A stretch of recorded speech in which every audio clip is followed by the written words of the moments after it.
It is a pleasure to welcome you to WiAP's to Women in African Power Increasing Connection series. My name is Ana Rojas, and as always, a pleasure to be with you. I want to take an opportunity to thank all of you who are tuning in for the webinar today, and more specifically to our two brilliant panelists of today.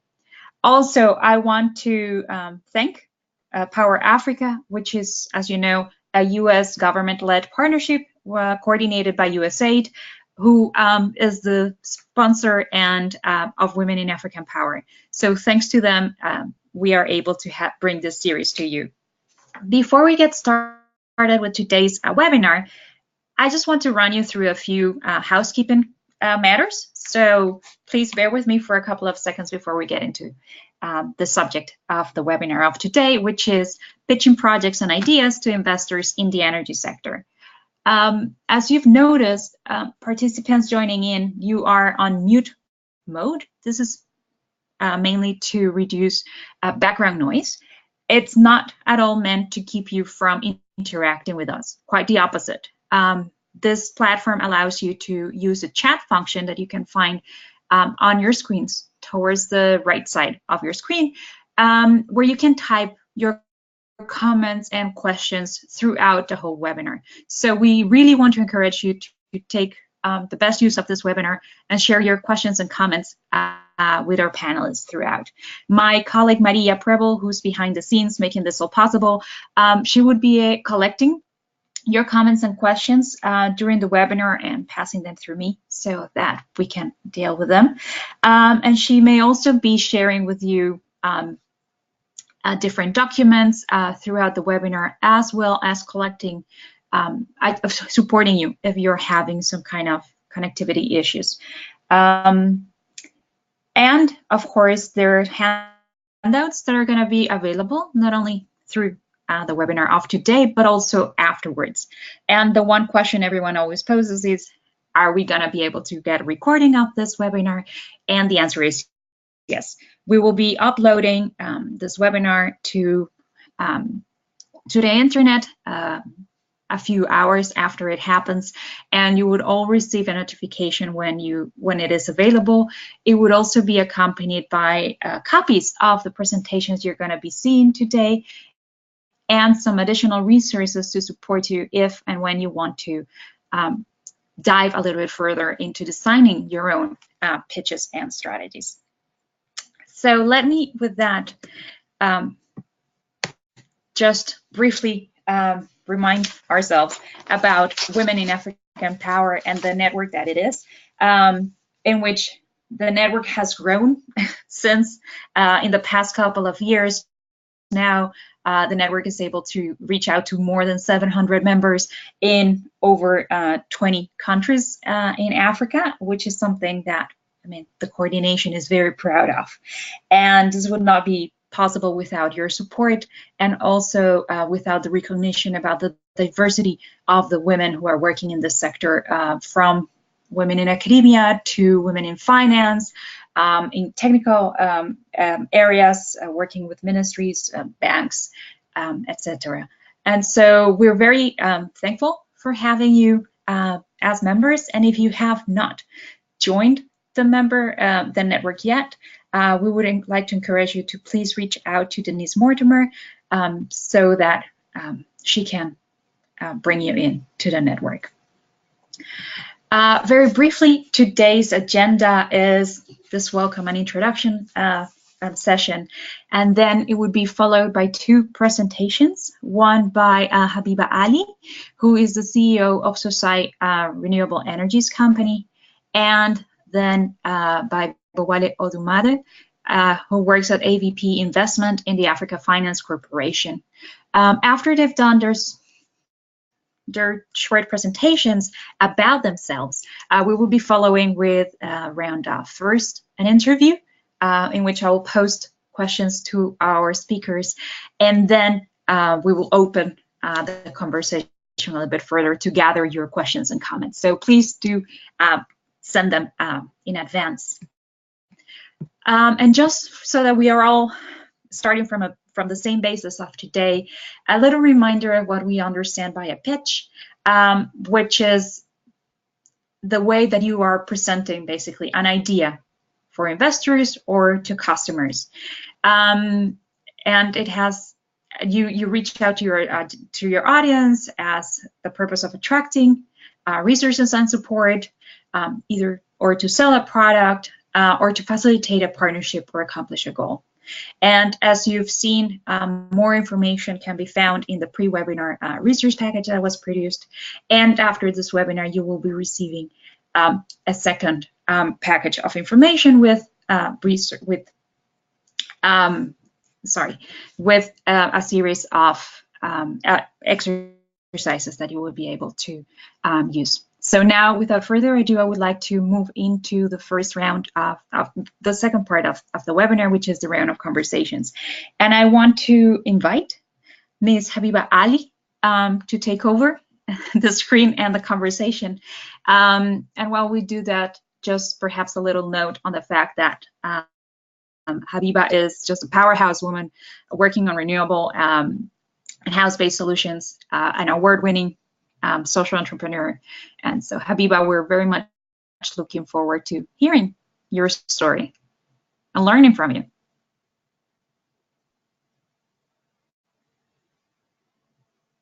Thank you, Anna.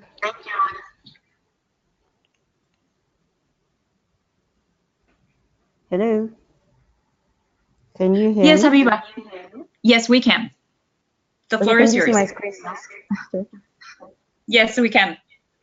Okay. Hello, everyone. I'm so happy to be here, and hopefully I can make a presentation that makes an impact on people. I am a small business owner based out of Kaduna. Kaduna, it's a northern city in Nigeria. It's 2 hours drive to the north of Abuja, the capital city of Nigeria. So basically, my business started because I actually was opportune to be at a conference where I got to find out what indoor air pollution did to women and why this needed to change. And I decided that, okay, how do we make this change? And because I grew up having opportunities to be in rural communities most of my time, I thought, let's have an organization where the mission is to use renewable energies and ensure sustainable development for rural communities in Nigeria. As such, we founded the company in 2010. It was just me and 2 of my staff, and we're based out of Kaduna, which is the northern, like the central northern states. During the British colonial period, this was the state where the capital of the northern region was based out of. And basically, like I said from the beginning, we wanted to address rural poverty by offering products to people that could actually help their lifestyle, you know, like improve upon how they drink water, how they cook, the kind of lighting they had. And we found, because I worked with an NGO that was in renewable energies, and we did a lot of community exhibitions, and, you know, we tried to build capacity of people in the communities. But what we found was the gap was that after all our intervention, they always asked, where do we get the products from? So for me, that was the gap that I found. And I thought, okay, we had to do something about this as well. And we made sure that the products that we carry are only products that have some sort of certification. Most importantly, at the time I was just starting, 2 years later, the Lighting Africa or Lighting Global project was really taking foot. So we thought this was a good opportunity to actually leverage on those kind of high quality products. And having been one of the few women who started, I sometimes think that probably the first to have started as a woman to start a renewable energy based company in Nigeria. I was also like pretty well known from our background of the NGO in renewable energy. So now I hold the Vice President's Office of the Renewable Energy Association of Nigeria. And we try to, you know, tell ourselves that we're one of Nigeria's go-to companies for renewables, and that this renewable energy can actually be the key to ensuring that the environment is preserved and we can grow. I am a woman with 2 children and a boy and a girl. I have my kids just turned 13 and 9 recently. I have a master's. I mean, you can see what is there on the screen. I have a master's in banking and finance. I'm currently doing my PhD.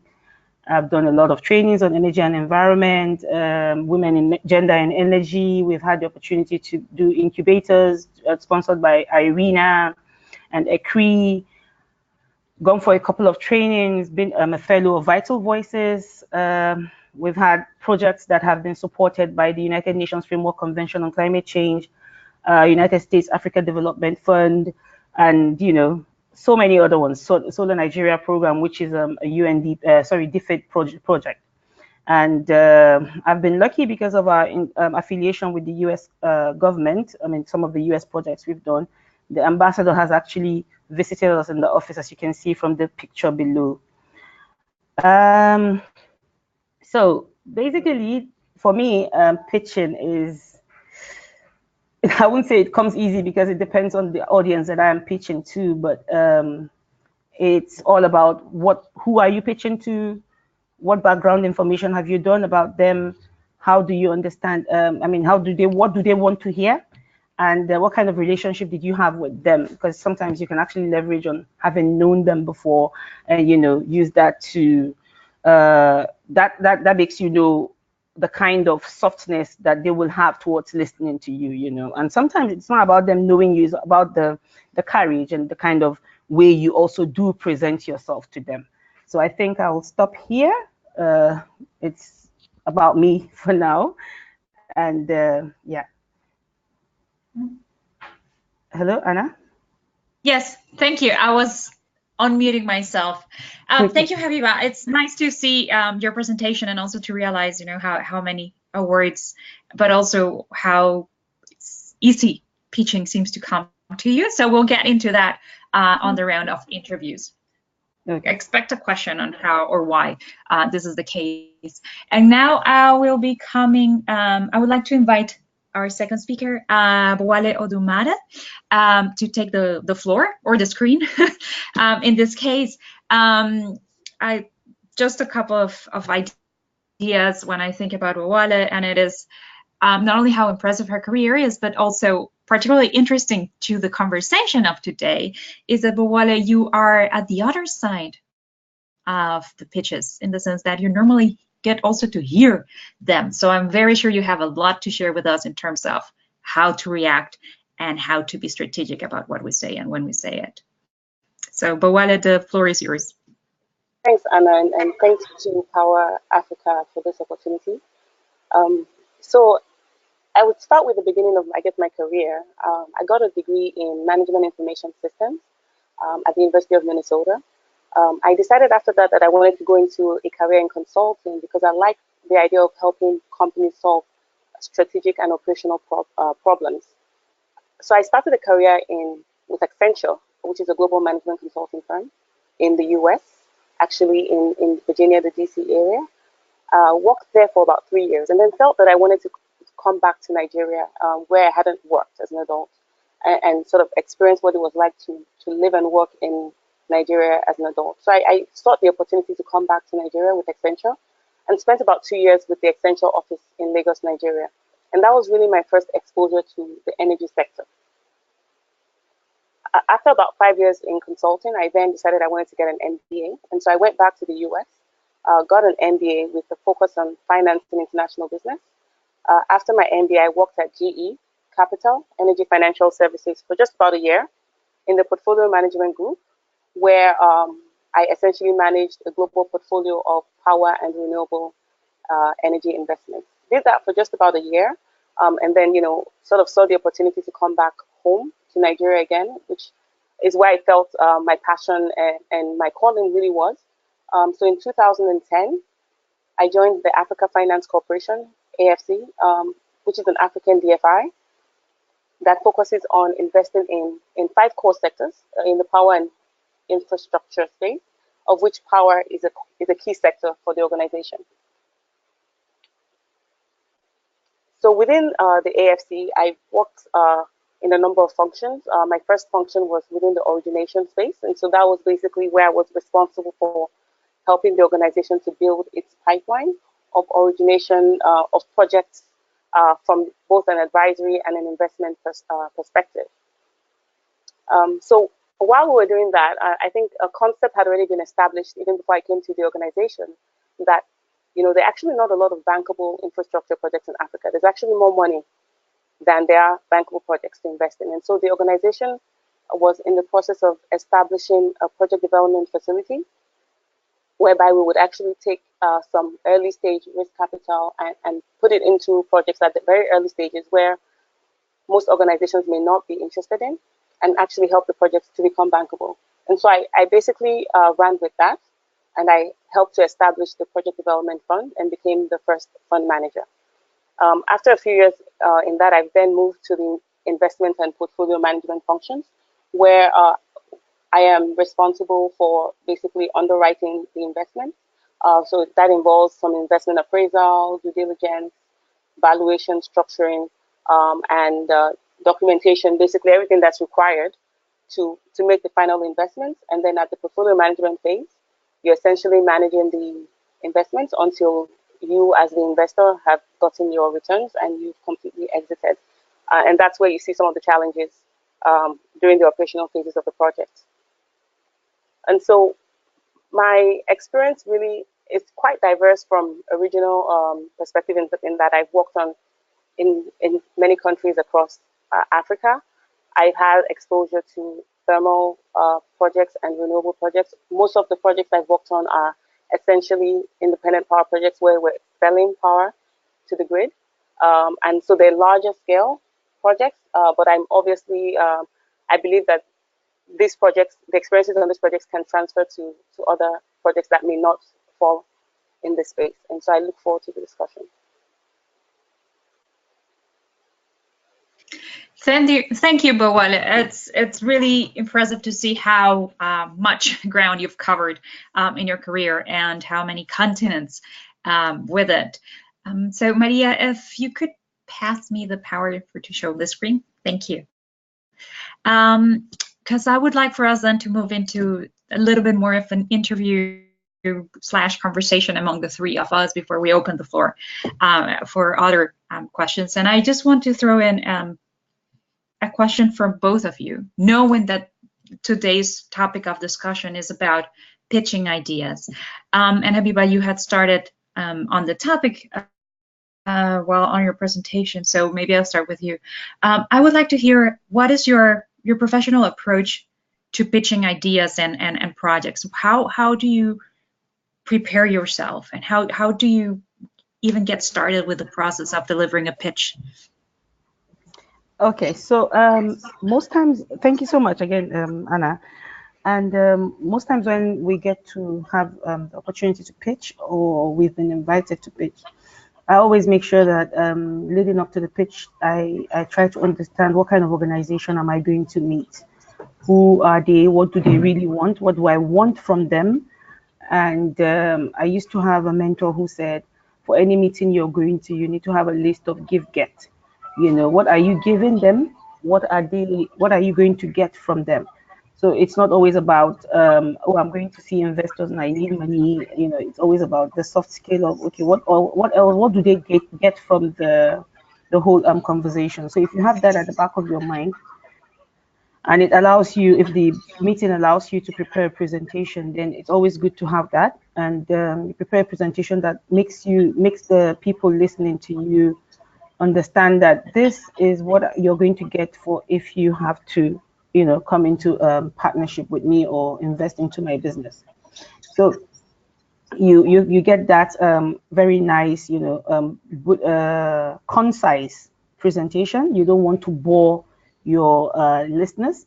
You want to have a presentation that ensures, let me talk about the energy space, for example. You want to have a presentation that explains what you do, the problem you're trying to solve, why you think your solution is the right fit for that. And then you go into, I always try to go into what I have done in the past, like, this is where I tell the people about how many improved cook stoves we've distributed, how many climate change projects we've done, the impact, the project we're doing with women and the impacts we've had, how many number of people. So you want to actually pull all of this together, and it's always nice to have the numbers, because the numbers speak to the presentation. People will actually be able to relate better with you if they can understand that, oh, you're distributing 60,000 improved cook stoves means that you're saving about 240,000 tons of CO2 per annum. And if it's an organization that is leaning towards climate change and, environmental sustainability, then this will speak to them. And so if you're speaking to a gender-based organization as well, you want to find the soft spot of the organization and actually key into that. And you make sure your financials are right. You have all the figures of what you've done. Yeah, your past what do you call it? Your past activities, how much they've made. I mean, what is the strength of the company? This is a good time to show your ratio analysis and how far you've been able to manage your company coming to this point, and then you clearly state what it is you really want and what does the investor get out of it. And one of the things that I always I always think, oh, do they want to hear this every time, is they want to understand what kind of management structure you have. So I don't know, sometimes some people just want pictures. Sometimes other organizations want you to actually explain a bit about who those people are. And at the end, it's always very nice to have, for me, I always think it's always very nice to have this, compact idea of this is what I want, and this is what you get for it, and so we don't waste each other's time, at least. Thank you, Habiba. I mean, two things came extremely clear, at least to me. But I'll be looking forward to hearing from the audience what their takeaways were. But I had never thought about the give-get relationship. You think about that in networking, but not necessarily when you're bringing in a pitch. Yeah. So that was a very interesting point of reflection. And the other one was how necessary it is to know your audience and adapt your messaging to the audience. And maybe I'm going to use that as a sideway to go to Bawala and ask you the same question, is like your professional approach to pitching, and while you're sharing with us your approach, if you could also perhaps reflect on how you prepare for receiving a pitch, because you're also at that end of the conversation. Thanks, Anna. Right. So, like Habiba said, you have to think about how the project meets a market need or how it fills the gap. And so when I'm looking at a pitch, I think about it first from a project perspective, and then I take it further and look at it from a macro perspective. So with regards to the project, I want to understand, the technology. How is the technology proven, and how is it going to enable the business to meet its operations? And then, the second thing is the financials. And so are the financials robust? Are they adequate for the investor? The third thing I look at is also the team. So is the team competent? Have they done this before? If they haven't done this before, what advisors have they brought on to help them to get to the finish line? And then what have they actually done so far? And what is outstanding? And so have they taken some critical steps? Have they shown that they have skin in the game? Have they taken some of the early stage risks that they're asking me to take? And so once I've looked at the project from that perspective, from the project perspective, I then take a step back and say, okay, how is the project able to be successful within the overall, the external factors, the macro factors? So is the country stable? Are there any risks, that maybe could impact the project negatively? What are the sector dynamics? How is the legal framework, supportive or not of the project? And then, is there really a demand? And if you have customers who want the product, are they willing to pay for it? Because all those things would eventually fit into the overall profitability of the project. Now, the one thing that, we as investors typically look at, that we find that, some entrepreneurs don't really look at as much, is the risk. And I think that's really critical. Because as entrepreneurs, entrepreneurs see the opportunity, but investors see the opportunity, but also want to ensure that the risks are properly covered. And so, you know, it requires the entrepreneur to look at the value chain, you know, what is needed across the value chain with regards to ultimately the project being successful, and what risks could materialize, and how are they proactively planning to manage those risks in the event that they materialize. And so that's, I think, also one key thing that we as investors typically look at, is the risk management and the risk mitigation of the project. Okay, thanks. I can take from, or what I'm taking at least from your inputs, is that preparedness from the other side is quite important, because you're looking for the full story and trying to figure out if there are gaps or risks that are not properly addressed. So is that correct? Yes, because ultimately the risk, proper risk management is really what would get you the financial returns that you want the investor to get at the end of the day. And so in order for the investor to get, you know, what they want, which is the financial returns, in the case of a financial investor, you then have to make sure that your risks are properly managed. So you may sell a product, but at the end of the day, for example, you may have an issue where your customer has received the product, but then they're not paying for it. And so that's, you know, money doesn't trickle down to you as the investor. And so it's really proper management of risk across all aspects of the value chain that will then result in the investor getting the money back, which is what will then result in them feeling the level of comfort they need to make the investment. Mm-hmm. Okay. And because I have you now on the line, I just wanted to ask you, how do you follow after a pitch? I mean, you're there, you're receiving all this information, and I'm just wondering how you move from that receiving point into following up with the investor. If sorry, as an investor, is that something that's immediate? Do you take time? How does that process take place from your side? Right. So we typically, you know, I typically like to follow up immediately, just sort of to summarize the meeting and to outline some of the critical next steps. Also, in the event that, for example, the project has some gaps that we want to address, then I typically would also sort of outline some of the things that I'm looking forward to in order to sort of increase the probability of the investments being made. Thanks. And Habiba, I'm going to ask you to come back on board and just to reflect on the same question. I mean, once you're gone, you've given your pitch, you receive the feedback, and then how do you follow up? What are your next steps typically? This is a tough one for us entrepreneurs sometimes, because you're actually not sure, when do I get back to them? When do I, you know, when is it too much? When do I become overbearing, you know? But yeah, what I would normally do is, I always tell myself, okay, give them 1 week. So I give 1 week after, you know, the first discussion. And sometimes you find that the investors are the ones actually sending you an email or calling you to ask one information or the other. And that's a good sign, because for me, it's always like, if somebody wants more clarification, it means they've seen something, but you just haven't explained another part very well. So they would want to hear back from you. So basically, if I don't hear back after a week, and then I say, okay, this is the time to send an email and say, okay, I just want to find out how it's going and everything, you know. And one other thing that I like to do, or I've done in the past one time, was to actually, I kind of felt that I didn't do a good job of the pitch. So luckily we had a very good video of that same project.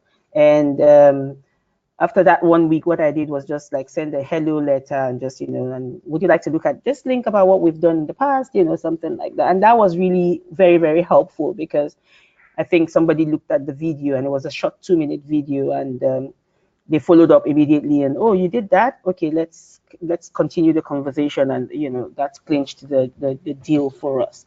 So you would want to also, you know, keep them updated as well of what you're doing, any new thing, and generally just be out there to let them know that you're there, you're open to more questions, you're open to, you know, having other discussions, and, you know, and they will keep, if they are really interested in your project, they will come back. And if after a little time you follow up and nothing really happens, then I'm sure you should be expecting that letter saying, or email saying, sorry, we like your project, but we're not sure it's our fit for now. So yeah, this is what I will do. Okay. Thank you. Bawale, is there any magical number or time of when it is appropriate to, or how you feel it's appropriate for, you know, someone who's doing a pitch to reach out to you? Because that was a very interesting, you know, it's how do we know, or is there a magic rule to say us we're being too pushy or not pushy enough? Right. So I don't think there's a magic rule, but I think, you know, you just want to make sure that, you know, you're not being too pushy, but at the same time that with each interaction, you're sort of providing new information. And so I think what Habiba said with regards to, you know, when you're reaching out, sending additional information, or maybe providing updates as to, you know, milestone that the project may now have achieved, or even sharing information about something that may be similar to the project. So I think it's really just a matter of sharing information, also asking the investor, you know, specifically what, you know, what information they may need to help to further support the project. Because a lot of times, you know, we actually are keen to get the project done. We just may not have all the information, and so really just making sure that, you know, information that has been maybe communicated verbally can be sent in a documented fashion. So if you have certain, you know, commitments that you have already received, and you want to share that information, or you have certain licenses or, you know, letters of support, you know, whatever the case may be, you may have communicated it in verbally in the meeting, but to the extent that you can sort of also share some of these documents during that communication, I think that's something that would be very useful. Thank you. And I what resonates from your answer now, and from one of the things you said in the beginning in your presentation, is how much there seems to be more money than projects out there. So I think it's quite encouraging to hear to us, but also to our network members, that that there's this openness for looking for good ideas and good project proposals being put forward. Yes, that's correct. And, you know, it's also good to recognize that, you know, your project may not be there yet, but sort of be open to hearing what other people think may help the project to become more bankable. And I think being sure about your idea is very good, but also being a bit flexible to, you know, changes that may help the project to become more bankable is better for everybody involved. Mm-hmm. Thank you. I'm slightly, I mean, I'm sorry. I'm cautious about the time, so I may start speeding up a little bit with the list of questions that we had prepared, so that the audience can come in too.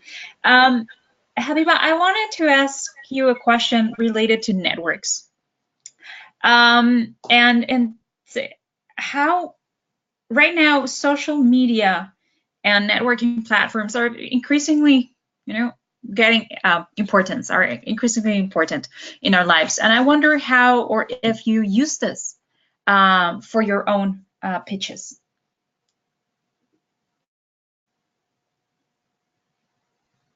Habiba, you with us? Yeah, okay. Yes. I think I muted myself.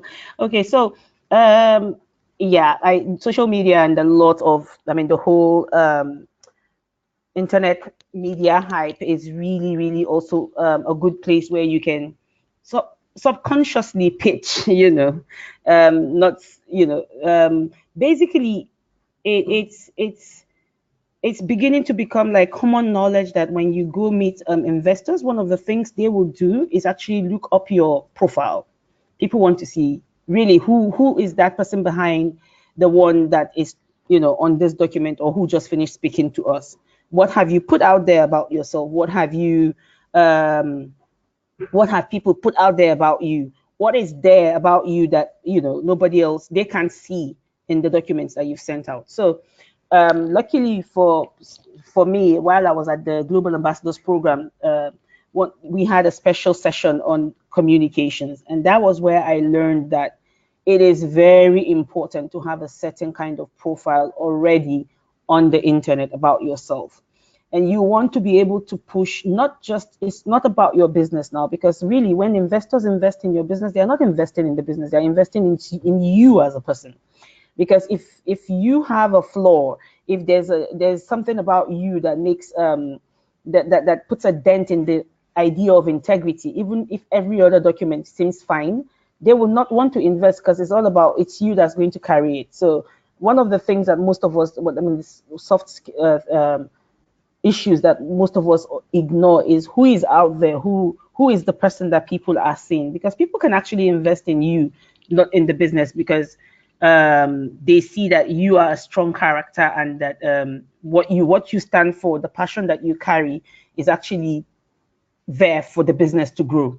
So it's very important to put yourself out there. It's and you can do this by not just, it's not about being on Facebook, it's not about being on Twitter and all the common social media handles, but there are other professional handles that you can actually be on that will make you as a person stand out. And of course, as you as a person stand out, definitely you can also make it linked to your business and what you're passionate about by showing.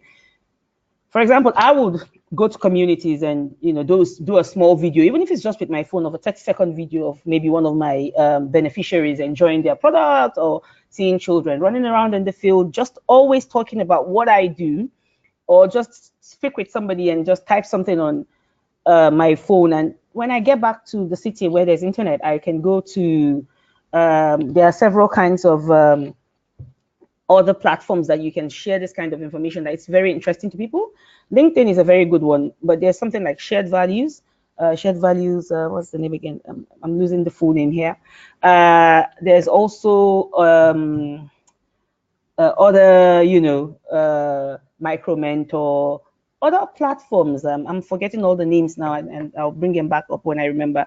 But then these are very important areas where you can showcase what you're doing. Of course, I'm not saying Facebook and all the other ones are bad, but yeah, you're there, and then you're also on the professional ones, because sometimes some people just don't really care about what is on Facebook, Twitter, LinkedIn, or the other ones. Though now I see that a lot of people go to your LinkedIn first. I mean, just leading up to this webinar, I think a lot of people got to hear about me, and people have looked up my profile. Some people have sent me messages, asking about what is going, what I'm doing, and want to connect or something. And this is just because of this webinar.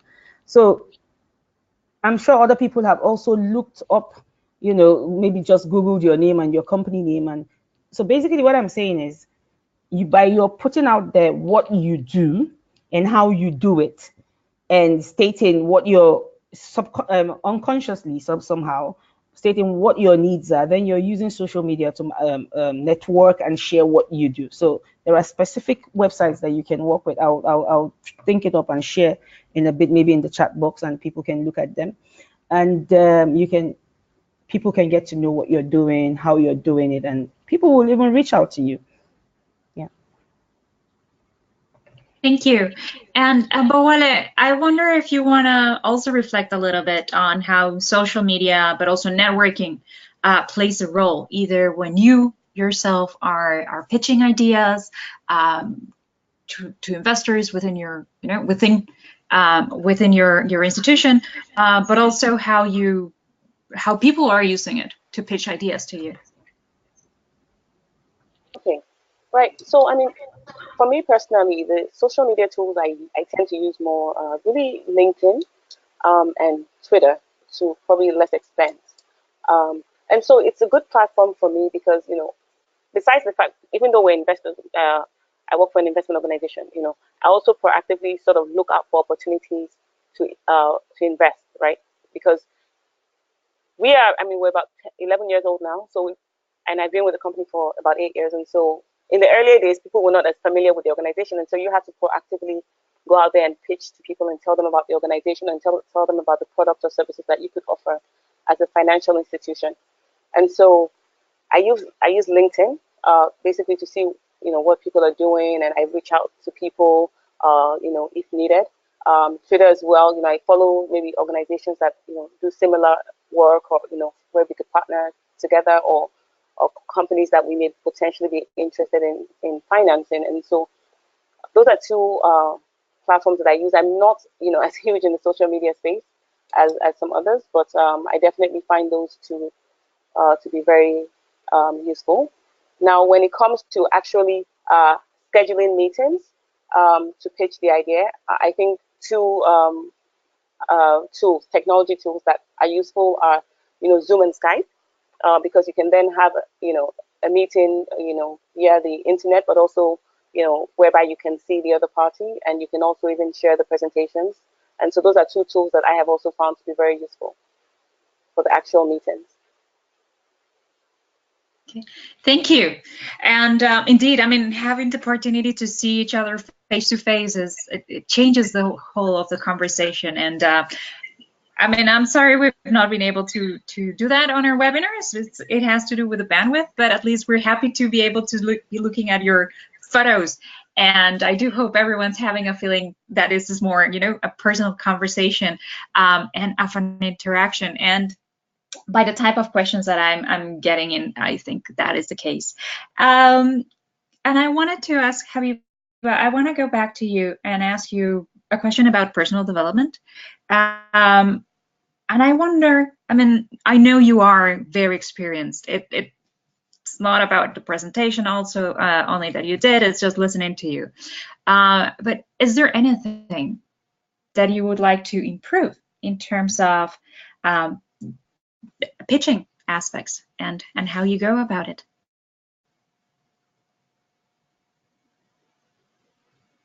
Habib, I think you may still be muted.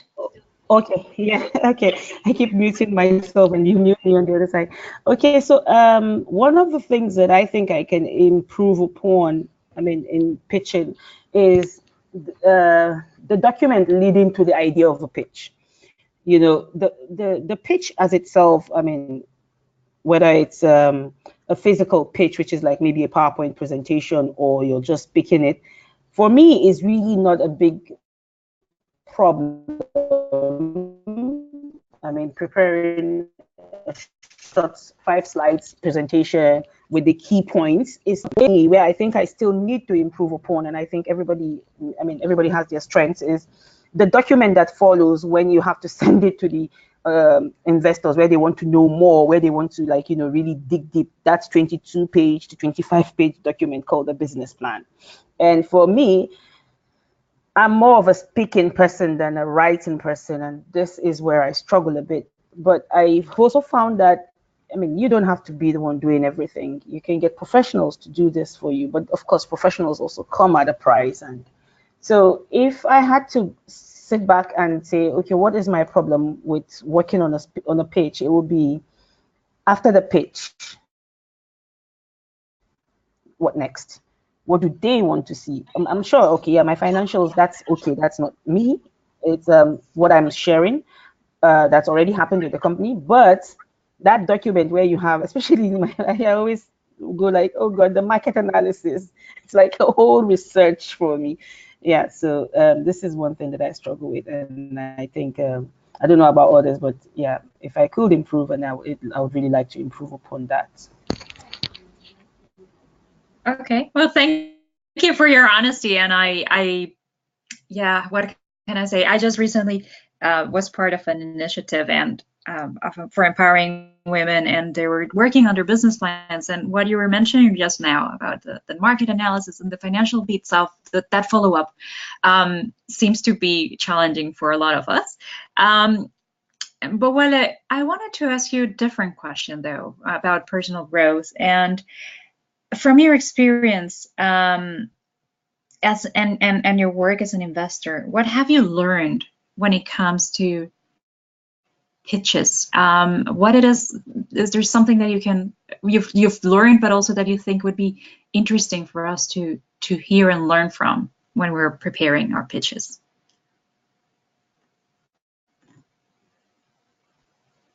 That's a very good question.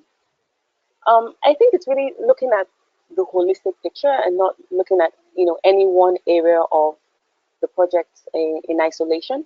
And so I talked earlier about sort of looking at the entire value chain, and also looking at not just the project specific factors, which may be very positive, but also how some of the external factors may support the project or may not support the project. So I think it's really thinking about the project beyond the project and thinking about it, within, the whole landscape of, the environment, what are your customers thinking?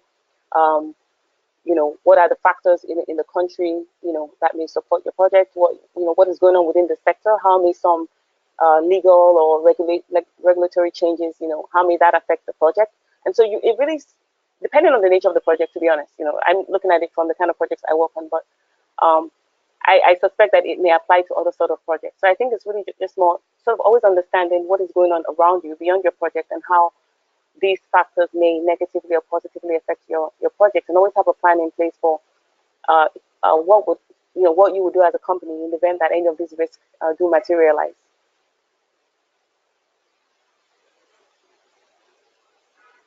Well, thank you.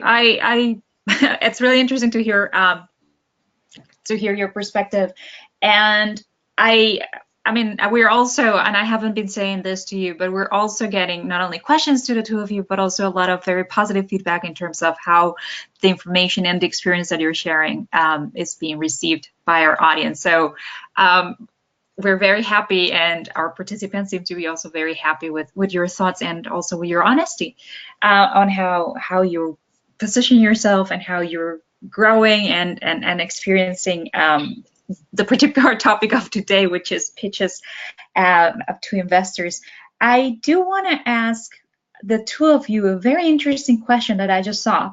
So again, a little bit more on the personal sphere. Habiba, let me start with you. I wonder, or this person wonders actually, because this is not my question. This person wonders if you have friends or family or colleagues who've ever been critical to your ideas, and how do you respond to their criticisms or to their points of attention, because those are the people who are closer to home in terms of, getting ready. Okay, so for me, I'm someone who likes to talk a lot. So when an idea comes to my mind, I always like throw it out there for, especially my sisters. My sisters have to be my audience, whether they like it or not. And I just mull it over. And sometimes it's not about looking for an answer, but mainly like to even get clarity for myself. So I throw it out there. And yes, I get criticism a lot of times. I have a very critical sister who actually works with me as well. And she always, sometimes when I finish talking, I'm like, oh God, she's spoiled it again, But when you really think about it, she's really like being very critical. This is what people might say out there. Do you want to think it through again? And I'm not saying it's not a good idea, but can you just look into it again and actually add some flesh to this part or to that part? And I have very good encouraging, so far I've got encouraging friends. And most times when I talk about my business, I'm not talking about the whole business. I'm picking. I have a very good friend who, for example, she's an accountant. She's got a master's in accounting. She's worked with a bank for years. And when I want to talk about finances, I talk to her because I just want to hear from her part of from her point of view, what she thinks about this. And so, yeah, I think I've been lucky with friends and family, my sisters, my siblings, and my friends. Can you look at it very well? But I just have this one person or two people who go like, okay, let's really like think about it. And luckily, I mean, talking about networks again, let me add this to this, and I hope I'm not taking too much time. As a Vital Voices Fellow, the sub-Saharan African cohort, we were, for our year, we kind of built what we call a sisterhood network, and we have a WhatsApp group that we're all on together. For example, yesterday I had a bit of a hitch on human resource, and I just quickly went to the group and I typed it, and I got all these like suggestions from 21 women, everybody telling me their own ideas, and by the time I was able to pull together these ideas and aggregate, I was able to come out with something that worked. So for me, I think I've been lucky, and it's really, really a good thing sometimes to share. But then I must say, sometimes you just don't want to even share, really. I'm someone who does not want people to quench my fire. So when I get some ideas, I also think about it myself very deeply. And if I see that sharing it with anyone is going to mean we don't understand what you're doing and we're not going to support you to do it, I do it first, then I share it. I think I understand where you're coming from. And Bowale, the same question to you. How do you react to feedback or to criticism, really, when you're pitching, particularly to those who are close to you, who may be a little bit more blunt than people you're meeting for the first time? Okay, thanks, Anna. It's a tough one, because nobody likes criticism. So I think when it's people close to you, you have to sort of gauge, the kind of feedback you're going to get. So they're the naysayers who always feel something is impossible, and so I think try and thicken your skin before going into it, right? And then when someone says to you, no, I don't think that's possible. Okay, yes, I can understand that there's a challenge, but okay, is there anything within my power or within the scope of the universe as to what is changeable, that can sort of make this doable with regards to a project or whatever the case may be. So I think it's sort of asking the questions that would help to actually that would actually end up in sort of the idea or the project being more successful in the end. And so when you hear no, take a step back. And sometimes some people are can be quite harsh in their delivery, while others are a bit more diplomatic. But just really, I try to ask the right questions, drilling down to it to actually end up in a situation where I believe that the task is then more achievable. And I think that tends to work in getting to the finish line at the end of the day. Thank you. And I want you to stay online because the next question I have is for you. And also just a little note that we may run a little bit over the hour. We may use extra 5 minutes because we started about 5 minutes late. So hope it's okay for the two of you, but also for our audience. Promise not to pass over that, but there's one or two questions that I really want to see if we can go through. And this one is from someone, and not surprisingly, as Women in African Power is about understanding women and the dynamics that are there in the energy sector. But Wale, the question to you is if you notice if there's anything different in how women and men deliver their pitches, and if you see any barriers, or if there is any specific advice to the women that you may give from your experience listening to them present a pitch. Do a pitch. Okay. I guess for me, I found that, the energy space tends to be more male dominated. And so to be honest, I've, interacted with more men professionally than I have with women. And so I think the first step is even, I guess, for women to sort of be more, I don't know, the word is not aggressive, but, to see more women in the space, right? And so that involves, just the accessibility. And so I think more women need to actually go out there like Habiba and, generate these ideas and actually successfully raise money for the project. I think that's the first step because I actually don't see that many women in the space. So I think it's probably that women are more conservative in general as far as the specific space that I work in. And so I think that tends to come across also during the pitching of the projects. And so just, being audacious and feeling that you can do something and that you have a dream and taking all the right steps to achieve that dream, and then networking within the right spaces so that you actually have what you need to achieve that. And so, a lot of women tend to feel I don't have X and Y, and so therefore I will not, try to achieve this goal or present this project because they want the picture to be completely perfect. But like I think I mentioned earlier, a lot of times, the investors, just want to make sure that some of the building blocks are there. It doesn't have to be complete. And I think that's really what it is, in that women should be more comfortable in sort of presenting a project, even without the picture being complete, and just also, in that process, being open-minded to hear from the audience or from advisors or consultants what may be required to get that picture over to the finish line. And I think that's really key. Thank you. And Bowale, I think that the issue of women not taking that extra risk or not giving a step because the picture is not complete is something that seems to be coming across different cultures. So it's very interesting that that is where you are calling us to pay attention and to take that jump.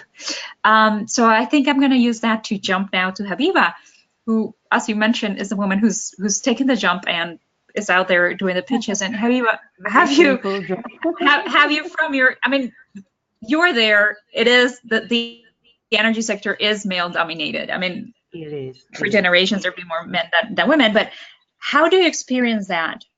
Being a woman, given the pitches, isn't it an advantage because there are so few? Well, it depends on the space where you're speaking. Sometimes it's when the audience that you're speaking with already has a gender, maybe I would say a gender enriched view. That's when you actually have it as an advantage. The truth of the matter is, if you're very unlucky and you are in a space where, I've been somewhere where I was pitching, and the first thing that came out as soon as I started talking was, "Are you the owner of this company?" And I'm like, "Yes." And they said, "Really? Can you do what you're saying?" And it was so shocking for all the men. Everybody, the 12 people listening to me were men. And once one person was able to voice out that are you the person that owns this business? And they started listening. They just felt like, they just closed up immediately. They didn't want to even hear, how I've been doing it, what I've been doing. So there's already that barrier that because I'm a woman, and one of the men even said, "I can't even imagine you going up on a roof," And so, yeah, it really depends on the sphere, the kind of people. And I've experienced where people actually really were so impressed that I'm a woman, and they're like, "Wow, for the fact that you're a woman, that's already like 25% of, an advantage that I have ahead of all the other men behind me." And this gives me that kind of strength to want to push further. And I must say that it is when I am at home that like in our space in Africa generally, that I get that are you a woman kind of incredulous surprised look. But most times when I'm out there in other countries, people look at me and they are like very impressed that I'm a woman. They want to encourage me, they want to give me support. They are always like, "What do you need? How do we help you?" It's always, so it depends on the kind of audience you're speaking with. Well, thank you. I am sorry that it's not always a positive thing, but it's really interesting to see how you're managed to bounce, from the positive, from the negative to the positive, and bring strength out of it. As we are nearing now, unfortunately, the end of our webinar, because this is such an amazing conversation, and there are some questions I'm not going to be able to ask you, but as we're closing, I want to ask you to take about 30 seconds, so a couple of sentences, for giving us a takeaway message. So that one piece of advice or thing you want the audience not to forget after today. And Habiba, as I had you online first, I would like to ask you to start with your takeaway message.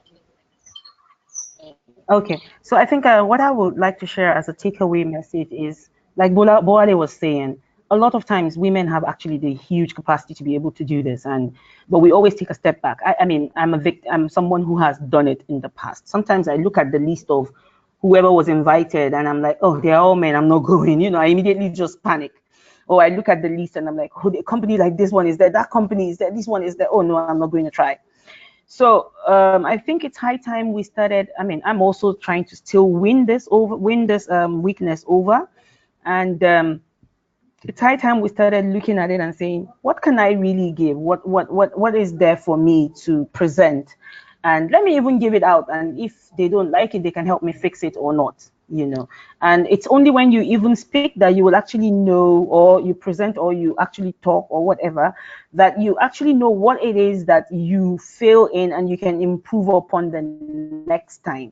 Because there's been a lot of times that I pitched in front of people and I had it like really like being washed down, and I went back home and I cried, but then I always thought, what else could I have done? And the same person who made me feel worse is that same person I'm going to send an email to saying, what could I have done better? And, you know, I always get that feedback, and that's when the person actually takes a little sympathy to me. So my takeaway is, please just don't sit back, try to push out there. I mean, you will fail, but then you will win also. Thank you. I think going forward and taking the risks, and stand up again. Thanks. But Wanda, your takeaway message, what is it that we should not forget, or what is your piece of advice to us? I mean, everything that Viva said was spot on. The one or two things I probably want to add are, you cannot do necessarily everything by yourself, depending on the nature of the project. You will need to form partnerships with other people. And I think it's very important to ensure that you form partnerships with people who are, equally as interested in the success of the project and that want you to succeed. And then the second thing is really, if the project seems too much or too big, just start, and phase it. So, prove it, maybe have a pilot phase, whatever the case may be, but start no matter how small, and then you can sort of establish a success story and take it from there. So I think partnerships and just starting is really, for me, the takeaway that I would say. Thank you. I mean, for me, but I also know for our audience, it has been enriching to listen to you. We're very thankful that you've been so honest in sharing your experiences, and honestly, thank you for the time and for the sharing. I want to end up with that positive note of building and moving forward and taking a risk now that we go into the closing of the webinar. And just to remind ourselves that when we're doing our pitches, we're not just asking people to invest in our company. I mean, they're investing in us, and they're believing in us.